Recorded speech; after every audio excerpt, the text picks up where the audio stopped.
Hey YouTube, this is Kevin Bowen of Bowen Small Engine, and today guys I'm working on a Troy-Bilt XP Mustang 42. This piece of equipment, sadly enough, isn't but 4 years old, and as you can obviously see, it has been seriously neglected, okay, by the homeowner, and sadly enough, by the shade tree mechanic that was working on it prior to me receiving it. I'm going to show you guys something that really irritates the crap out of me, okay, when it comes to basically homeowners that gets drunk Larry, okay, to work on their equipment, or a shade tree mechanic that doesn't have a damn clue as to what they're doing. Now granted, it's job security for me, don't get me wrong, okay, but they fail to understand that if they allow these people to potentially work on their equipment, that what would have been a simple problem, okay, to fix, will then turn into a huge problem, okay, because the shade tree mechanic doesn't know what he's doing. He's not going to properly put the car back together, or the engine, or whatnot, what have you, and that's going to cost them more money long term, okay, to get it done. And I'm going to be able to show you guys what I'm talking about here momentarily. Now, as you can see, guys, the homeowner had been having a lot of issues out of the carburetor. And as you can clearly see, he had been trying to crank this engine excessively. You can basically look at the key switch and see that. Another good indication that this engine was excessively cranked, okay, to try to get started, is the solenoid, okay. Now granted guys, I call it a settaloid, okay, but solenoid that has been warm. As you can see right here guys, this solenoid, or settaloid if you will, has been warm.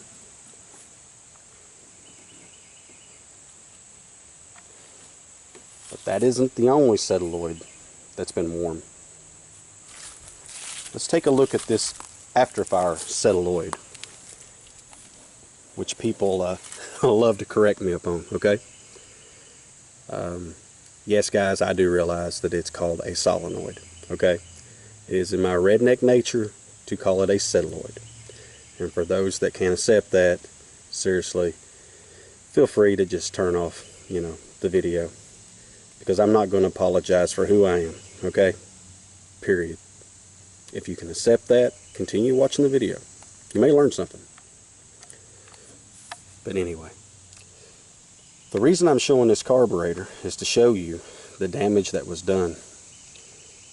And keep in mind guys, this was a very costly mistake. The shade tree mechanic that was working on this basically ruined the carburetor, because Kohler doesn't offer this particular part as a replacement part, at least for this carburetor. Now what that means is this carburetor isn't going to function properly, or as it should, I should say, if this part can't be had. Now, unfortunately guys, I don't have a spare carburetor like this. This carburetor, I was quoted $136 for this carburetor. Now granted guys, I know that you can go on eBay and find aftermarket carbs to put on this, but let's be honest, I don't like dealing with aftermarket crap. Aftermarket crap comes with aftermarket problems, okay? I prefer to always use OEM if I can. Now I'd like to tell you that the extent of the damage ends there, okay, with just this. But no, the shade tree mechanic was persistent, okay, on his quest to screw this carburetor up, I think. He didn't even put the choke butterfly back in right. As you can see, that's as far as it goes right there, guys. It's not even properly installed. So obviously he's had this out. But in desperation,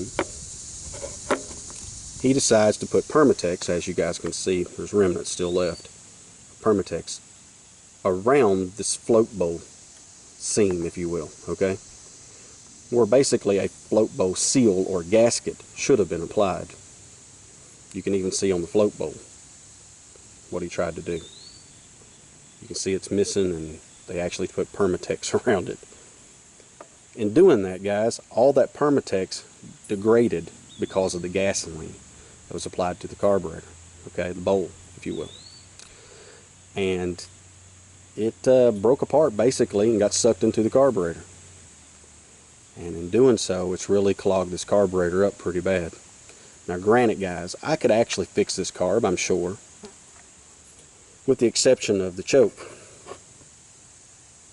And that in itself is going to obligate this $136 carburetor to be bought.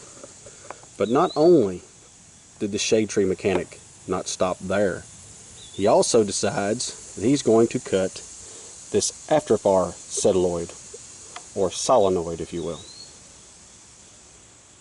And that is a big no-no, guys. And let me explain why.